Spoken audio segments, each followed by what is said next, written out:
Giustizia amministrativa, nuovo codice, quali le novità più salienti, più importanti?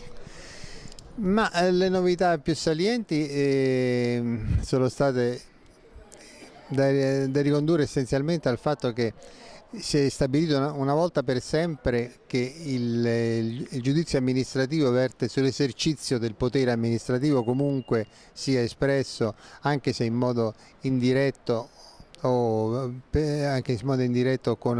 accordi di diritto privato. E questo è un punto molto importante. Se non che a questo punto c'è da mettere d'accordo il codice amministrativo con la Costituzione, e non è cosa da poco. Praticamente la Costituzione prevedeva un riparto di giurisdizione tra giudice ordinario e giudice amministrativo, che è completamente saltato poi a seguito del codice amministrativo.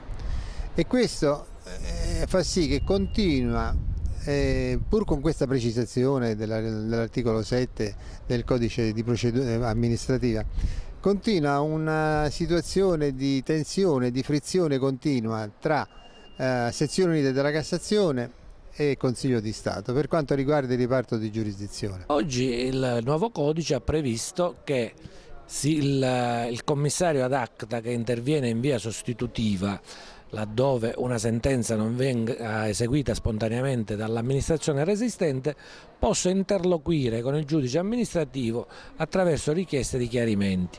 E questo è importante perché il dictum del giudice amministrativo così verrà più puntualmente eseguito.